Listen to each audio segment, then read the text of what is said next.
You are listening to the Hiking Radio Network, where we talk the walk with shows by hikers, about hikers, for everybody.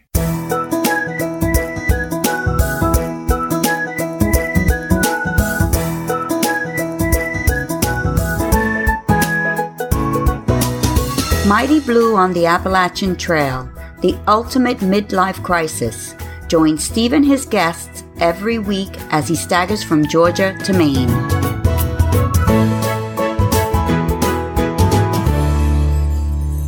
Hi, and thanks for coming back again to Mighty Blue on the Appalachian Trail, the ultimate midlife crisis. And yep, I haven't been recording recently. It's been very difficult to get service, and I'm recording this on the morning of, I believe it's Wednesday. It is Wednesday, May the 1st, at about 10:15 in the morning. And for those of you who have done this or been on the trail, I'm at the Audie Murphy Monument. And this monument means a lot to me, and for a number of different reasons. When I was younger rather, my father and I loved watching Audie Murphy movies. Yep, he wasn't a great actor, but there was something about him that was so dignified, and I really liked watching Audie films. And Dad and I would watch these movies. He used to call them cowdies and indie bums, and I know it's not politically correct to do so, but that's what I remember them as, these cowdy and indie bum movies. And I'm sitting up here because I'm taking a day today with some of my trail family. One of our listeners, and I'm not going to, well, actually his name's Doug Buchanan. He has kindly invited us into his home, and we're going to camp there. We're going to shower there. We're going to launder there, and we're going to eat there, which is even better. So it's very nice of Doug to do that. So I thought I'd get these recorded so I can get the show out today. So I'm sitting by this monument with my fellow Tramily. A couple of them are behind me, and one's ahead of me.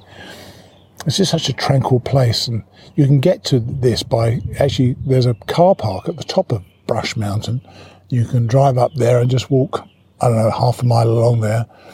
There's this American flag on a flagpole, and this beautiful, beautiful monument to Audie. It's a real special place, let me tell you. Anyway, I'd love to thank this week's sponsors, of course, first of all, Sawyer, for sponsoring the show for April and May, and hopefully they're enjoying what we're doing with the show. So let's hear from them.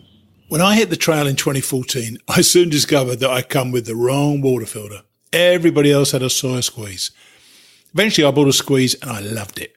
I'm going again this year, and top of my list of things to buy was the new micro squeeze filter by Sawyer. Like all Sawyer stuff, it just works. You can filter up to 100,000 gallons, and their full-size squeeze filter comes with a lifetime warranty. Last year, believe it or not, more than 4 million people got clean water through a Sawyer water filter. But if you think that Sawyer is just about water filters, you could not be more wrong. Nope, they supply everything to protect you, both in the backcountry and the backyard. Protect your gear and clothes as I did with their permethrin fabric treatment, which is 100% odorless after drying. With all the ticks and bugs around, this is an absolute must. They also provide sunscreens and first aid products. Find out more by visiting Sawyer.com. This has been a week where I have been hiking with a bunch of people, a new trail family, I guess. And these are Ugg, who I met before the Smokies, and we've hiked around each other quite regularly. Cushy Life, and we've spoken to her on the show before. We spoke to Ugg before, obviously, on the show. And Trigger. And the four of us are all in Trigger and I are both 66, Ugg's 58, and I think Cushy Life is in her early 50s, maybe late 40s, I'm not quite sure. And we seem to like hiking with each other, which is nice. I'm slower than them, and I tell you what, I've said this before, when I hike with other people, it definitely keeps me honest. And I find myself hiking better because I don't stop so much. I've almost stopped looking at my app, my Gut Hooks app, while I'm hiking. I just look at it now when I have a proper break, or at the start of the day or the end of the day, and that seems to work better for me. But anyway, let's hear what happened because you left me last time. I'd come into Woods Hole Hostel on day 59. This is day number 60.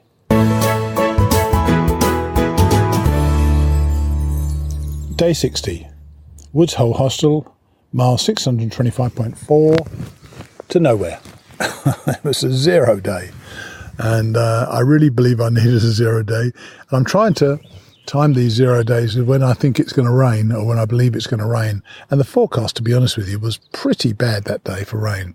Several of the guys, Trigger and Ugg, decided to go on in the rain to Petersburg. Only a 10-mile run, but I couldn't really see any point in it. It was going to rain that day and the next day was going to be fine. So why would I do that?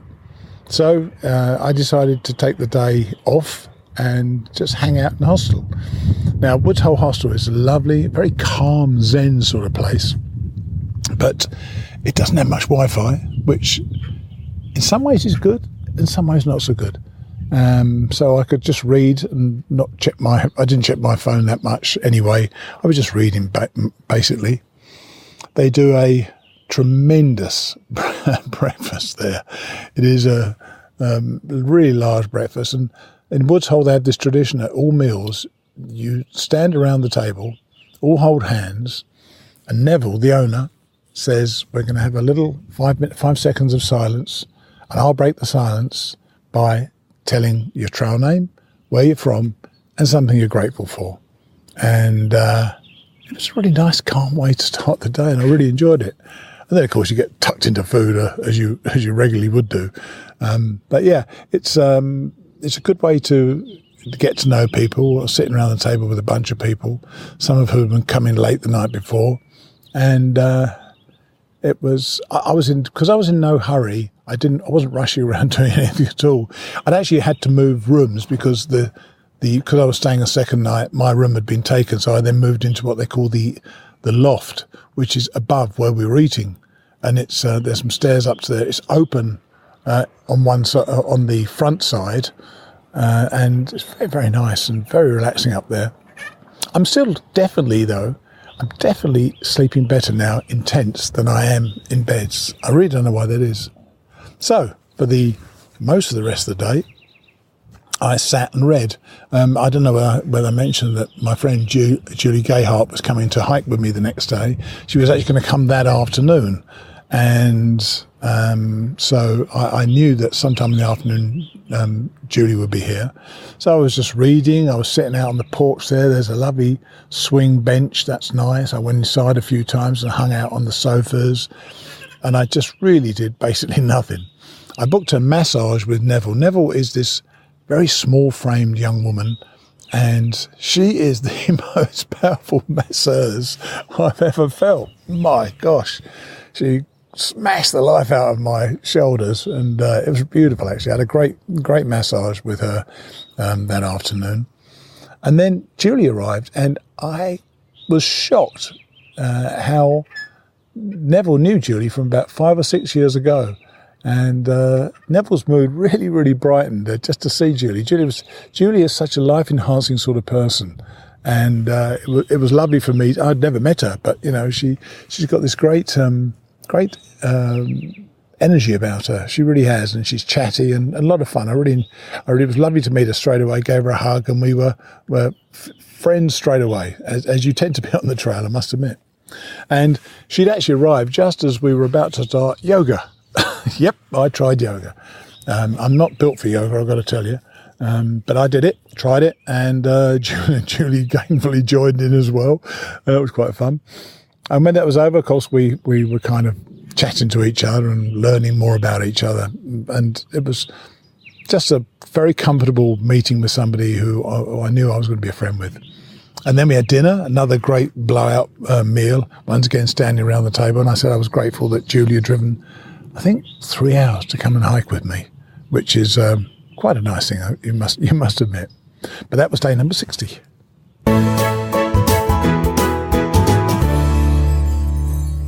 Day 61, Sugar Run Road and Woods Hole Hostel, mile 625.4 to VA Route 100 and into Petersburg at Angel's Rest Hostel, mile 637, just 11.6 miles.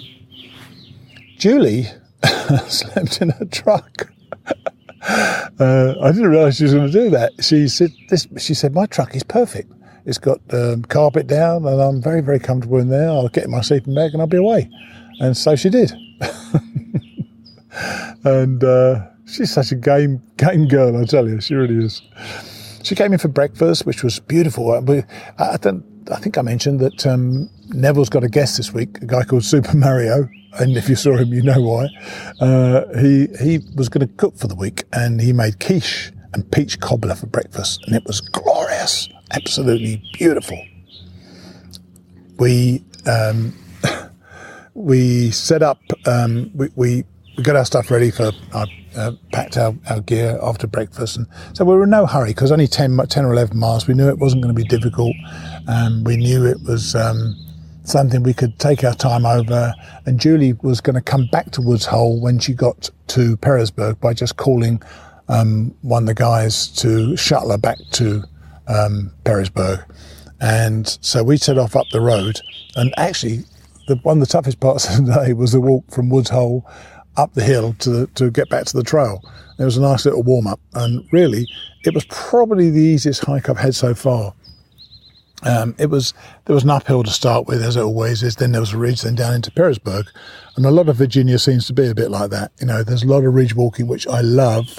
There are sometimes tough ridges, and there's sometimes not so tough ridges. This was all nice and comfortable, and I really enjoyed it. And there was a lovely outcropping where Julie and I just took pictures of one another, which was great. We were just talking all the time, you know.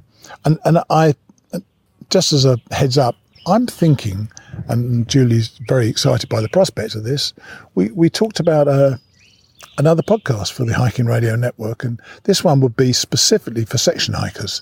Let's face it, section hikers, hiking this trail by section hiking is much tougher than doing it by through hiking, because they have to get their legs every time. I don't know how they do it. I really just have no idea how they do it.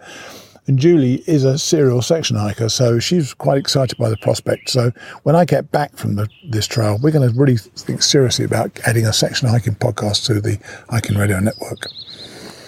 And we carried on. We were joined by Cushy Life from time to time. We also met a lady called Fussy Mary, which is a great name. She was probably my generation, I guess. Turns out she was a member of the ATC board. Very nice lady, chatting to us. And she really likes to do the trail in a nice way. She likes to do the whole trail in day hikes. She literally gets on, goes to a car, gets shuttles, and ends up in a hotel most nights, which is probably not a bad way to do it. On the way down, there's this little tiny blue blaze of about 50 yards maybe to Angel's Rest Rock, and you climb up it, and you've got this spectacular view out. I say it's spectacular. I think it's a cement plant you got a view of, but there's a view down the valley as well, and it's a glorious place to hang out and just have a little snack and just look over everything you've climbed. Well, eventually got into Petersburg and got to the road with Cushy and Julie, and we called the Angel's Rest Hostel for a lift. Because Julie was going to go back, we went to the Mexican restaurant in town for a beer and a couple of nachos, and eventually one of the young guys came to pick Julie up, and I joined Cushy Life, Ugg, and a young man called Frankentruck for some guacamole and a margarita. I clearly didn't need the margarita because my beer was big enough for about 3 people. But I thoroughly enjoyed it, and we just all sat around chatting, eating a bit of food. I was going to eat later that evening anyway in the Angel's Rest Hostel, where I got myself a nice little private room, and I had a bit of a laugh with Cushy Life because she'd booked a private room, and she got the private room. She had a private room in what looked like I'm not sure what it was. It was a trailer. And so instead of Cushy Life, she became Trailer Life for a few hours. And I got it in the house. But I think they actually put the older people in the house, and I obviously was one of those. And in the evening, there was a lovely little gathering. There was a lot of people at the place. And there must have been about 20-odd people there, and a bunch of people sitting around a fire. And Frizzle, the young man we'd heard from before, and Frankentruck were playing guitar around the fire. It was a very, very chill evening. Met some people we hadn't seen for a while. And it was a nice little hostel. I enjoyed it. That's the end of day number 61.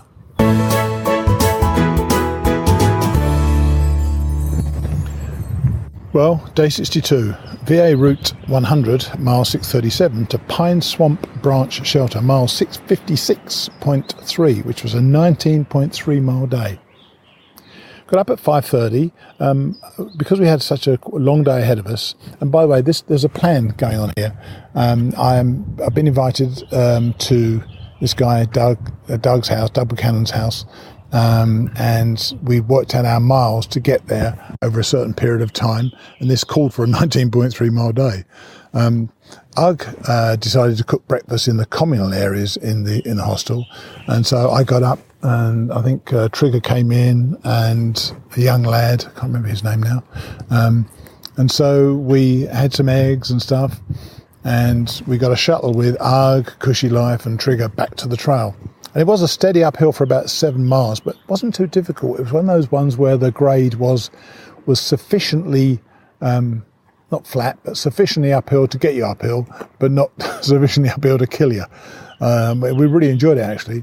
And then there was an 8-mile ridge, and then it was down to the shelter. So this was a long day. And we stopped at one stage, and we put out. Trigger took his pack off, and well, I tell you what, let Trigger tell you the story. So you'd hardly believe this, but as I was narrating that and just about to tell the story about Trigger's slightly longer than 19-mile day, up walked Trigger. So Trigger, tell me what happened that day, just when we were on the way to Pine Swamp Shelter. We'd just stopped for a rest, remember? We'd taken our packs off. You realised you'd lost something, hadn't you? Yes, we were heading for a dry spell, and we cameled up with water, filling all our bottles up. That's right. And I filled my water bladder about halfway full just to have some extra. And then we stopped at a log about 2.5 miles later and ate lunch. And then I went to fill my water bottle up and discovered that my water bladder had fallen out of my pack. And it was given to me by a special lady, Spinner. And so that was what was so special about it, wasn't it? You really didn't want to lose it because of that. Because of her. Yeah. Because of her, she's a special lady, a very strong hiker, and taught me a lot and helped me stay on the trail. Right.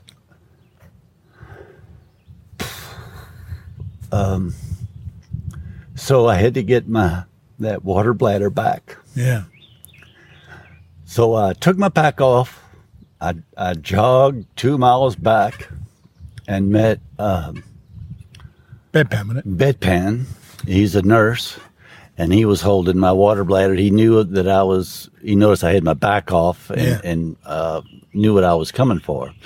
So he gave me my pack. I got behind him to go back northbound and was following him. He's a very fast hiker, and we were talking, miles a minute and talking, and just must have just whizzed by my pack that was sitting by the log where I was eating lunch, and went another 2 or 3 miles past that, and noticed that the surroundings didn't look familiar, and said, "Oh my goodness, I think we went too far for my pack."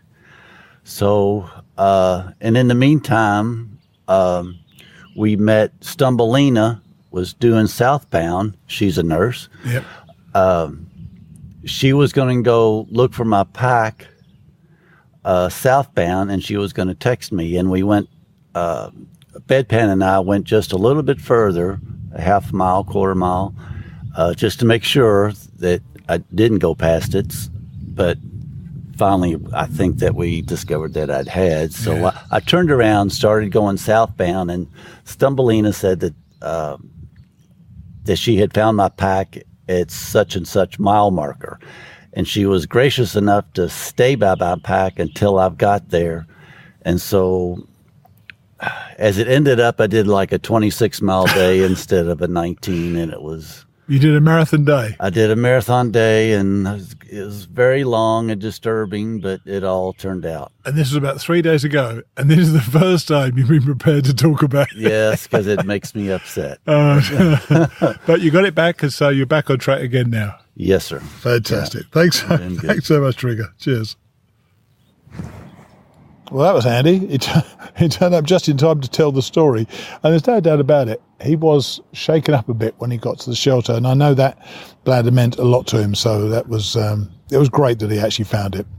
I did pretty good myself. I got to the shelter in 9 hours, but of course I'd only done 19 miles, but still just above 2 miles an hour. And we've done a couple of good ups in that thing. Once again, we've had really, really warm weather, and it didn't start so warm that day, but it finished nice and warm. When I got there also, I realised there weren't many very good sites to camp. And so I luckily I was there first. I just about found a half decent one, and then I could see there were no really good places for Ugg and Cushy Life to hang their hammocks, and Ugg complained relentlessly. He said, "This is a terrible place. I hate it. I want to go on." But he eventually got himself a place and settled down. And I saw my first piece of wildlife since my fourth squirrel. Saw a garter snake. Ugg stepped over it right in front of me, and it was only a small thing. It just slithered away. So at least I saw something. And then when we got to the shelter, we met an older guy, actually my generation, about 64, I think he was, called Youper Man, who was section hiking. And he said, because we'd met him at about a mile before, maybe less than a mile before, and where we filled up with water. And I moved on from there. And he said, soon after that, I moved on. And Cushy moved on, and Ugg moved on, I think, because Trigger still had to come in. He said he saw a bear. So we still haven't seen any bears at all, but he saw one. And so I'm now down to 4 squirrels and a garter snake. But that's the end of day number 62.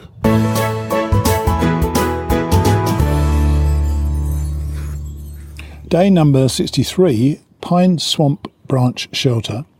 Mile 656.3 to Warspur Shelter, mile 669. Just a 12.7 miles day, but I've got virtually no notes about this at all. This was one of those shorter days, and it was getting hotter and hotter now. I found really, really tough. I was sweating profusely. There was uphills and so on, and tons and tons of rocks. I just found it so difficult. I think you sometimes get that where you've got a shorter day, it looks easy. I think you almost relax and don't manage your day sufficiently and get yourself, you get yourself in a bit of I got myself in a bit of a state because I just couldn't handle the day. And frankly, the sooner I got to Warspur Shelter, the better. And there's not much I really want to say about the day. But one good thing about it, in Warspur Shelter, you heard Trigger just now mention bedpan. Bedpan had a story to share, and he was very happy to share it with me. So while I'm not going to tell you much about day 63, because there wasn't much to tell other than the fact that I hated it, there's this story by Bedpan. And so that is the end of day 63, but here's Bedpan. Okay, I'm here with a young guy called Hunter, and his trial name is Bedpan, because you are in fact a nurse, aren't you, Bedpan? Yep, I've been nursing for about 3 years. Cool, very cool.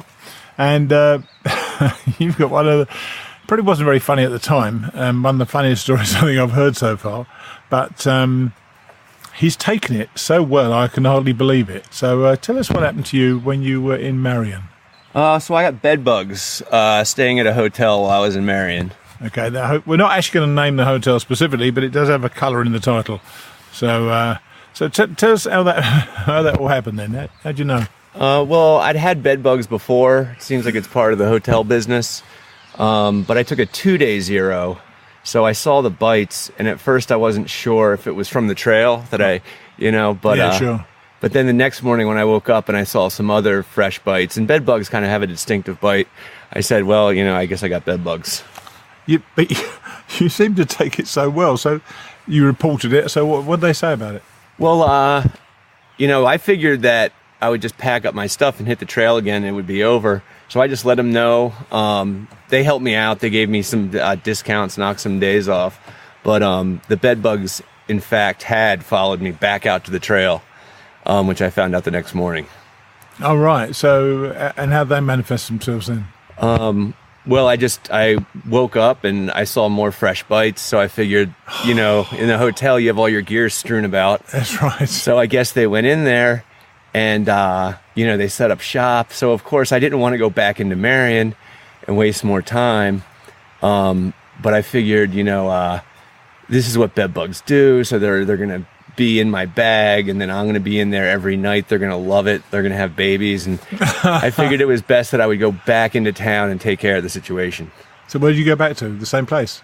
I did. I went back to the same place because... Why? Why'd you go back to the same place? Well, mainly because I needed like a base of operations. And you didn't want to get your bed bugs in another place? Well, I really... I didn't want to have to pay for another room somewhere else. So I told him I was coming in. I said I was going to stop off at Walmart, buy some cheap clothes, and I'd meet him outside the front of the hotel. If they could have some bleach for me and some trash bags, I put all my stuff in trash bags, and then I change into a pair of flannels that I got for $5 at Walmart. Right. And so what did you do? You just bleached everything, did you? Well, like I said, I dealt with this before. I did some more like internet research, and it's high heat that kills them.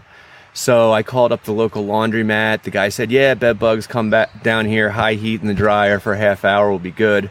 Of course, a lot of the camping stuff with nylons and whatnot, you're not sure if you want to, it'll melt. I called the company that makes my bag, right, and they were able to put me on the phone with their research and development person, who told me that my bag would burst into flames if I did put it in the dryer. So a little more internet research. It looked like the wash cycle at high heat might work. So I did that, and then when I pulled the sop and wet bag out, I just said, I don't think this thing will light on fire. I put that in the dryer, high heat for an hour, and it seemed to work. Now, as far as the bleach goes, all my other stuff, my tent, tarp, rain gear, all that stuff got a bleach bath. And about the only casualty when it was all said and done was my headlamp. Wasn't as waterproof, I guess, as I thought it would be. So at first it just conked out, but... I shouldn't laugh, so I apologize. Well, no, the headlamp, actually, I dried it out. I kept it open on the outside of my pack because I would have thrown it out and just bought a new one, but I didn't have anywhere to buy one. Yeah. So I figured it's worth a shot. And after about a week on the trail with some nice weather, I'm happy to say my headlamp is back in working condition. But it's not actually working. It changes color all the time. It's like a disco. At first, it wouldn't even go on. Then it would go on, and then it would go from red to white and strobe.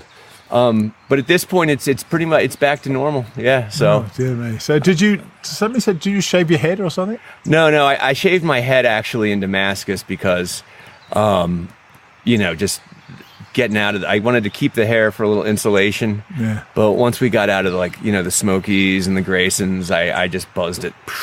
So how are you enjoying the whole trip, apart from the bed bugs? Because you seem to have taken that so well. I would have been so pissed. Well, you look on the bright side. I figure it was rough because after I took care of the bed bug situation, some rain was coming in for a couple of days. I actually spent about a week total in Marion. But and that's not a place to stay for a week, is it? I mean, it was... It was really just being off the trail, feeling like you're like missing time. Yeah. But, other people leave the trail for family matters, for injuries. So all in all, I figure bed bugs, you take care of it. The bites, as you can see, are healed. All right, yeah. And, you move on. Cool. Very good. Well, thanks for telling us the story. It did make me laugh when I heard it. I did want to interview you straight away, but I appreciate it. Not a problem. Cheers.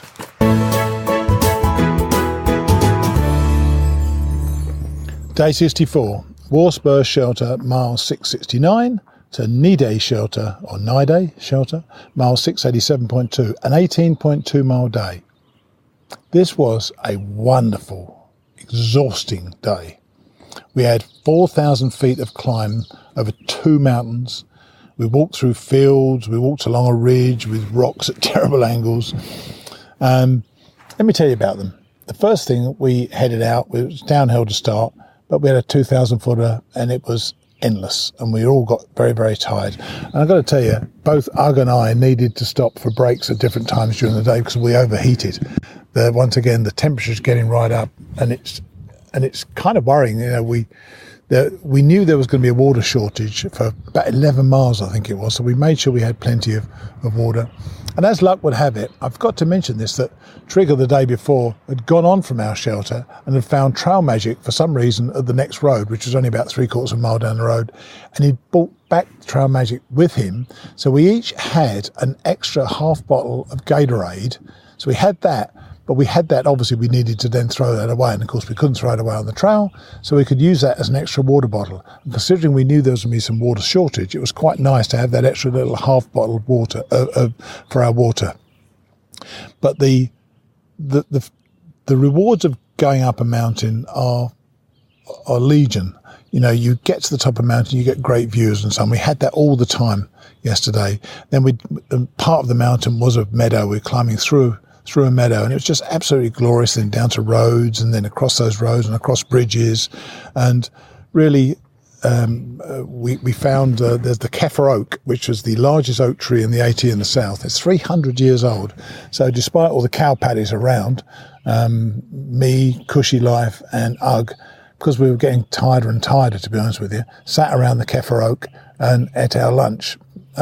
Trigger was waiting for us at the top of the ridge, I think, unfortunately, but we were just struggling all the way to keep our strength up. So we had to eat. The water shortage, we filled up, and we filled up on the way, and once again it was another big climb up, and my shirt got absolutely drenched on the way up there. It really got totally soaked, and we were really rationing our water by now.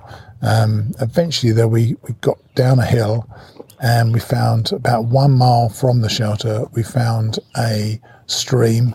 So we filled up there and really greedily drank about half a litre or a litre of water, nice cold water from the stream, absolutely glorious.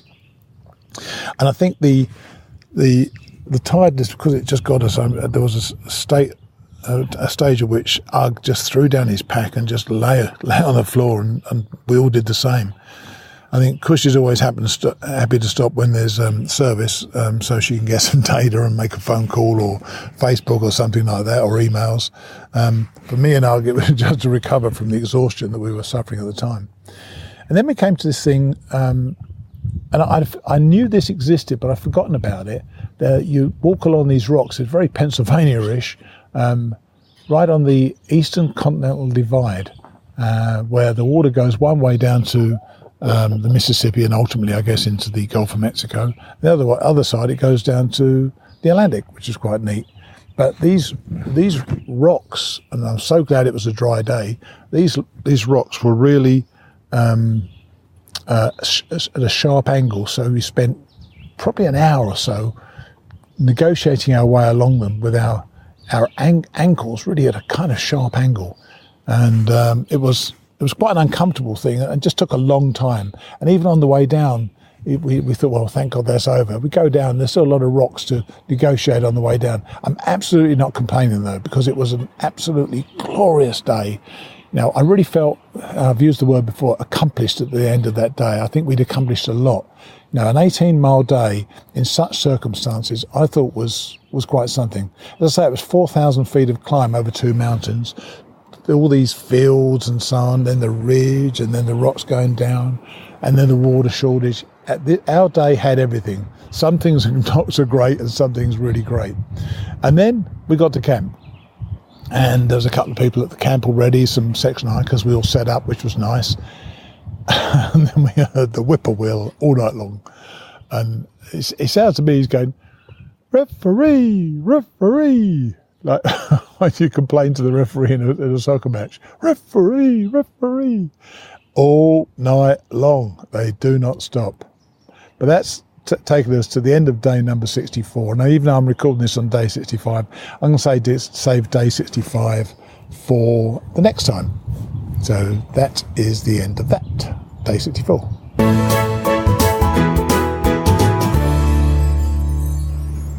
I just want to finish up. I've had a great week with these guys. They're fun to be with. They're entertaining, and we get on very, very well. Obviously, we're the relatively same generations. And while I enjoy hiking by myself and making my own decisions, I think all four of us respect and understand the fact that people are there hiking their own hike, and we all take our own pace whenever we want to. Frankly, these are the ones that get me up the hill. I hike quite a bit just behind Cushy because she goes at a pace slightly faster than me, I think, or maybe about the same as me. But what she does, she keeps going, and I don't if I'm by myself. But as I say, I keep going because I'm with other people, and that's good for me right now. They're going to take some time in Roanoke. I'm going to meet some people who have contacted me, so we're going to break up for a couple of days. But in the interim, we've got today, we're heading off to a listener's home, which is great. I'm looking forward to that. And then tomorrow we've got, we hit in the next 2 days, we're going to hit the Virginia Triple Crown, which is, what's it called? Dragon's Tooth, which hopefully is not going to rain, because the climb down from that I found very, very difficult first time, and it's on rocks. So if that's got rain, that's going to be tough. But then after that, there's the magnificent McAfee Knob, and the equally magnificent and totally overlooked Tinker Cliffs. So I'm looking forward to that, and by the time we next speak, I'll be able to tell you all about that. I'll see you next time.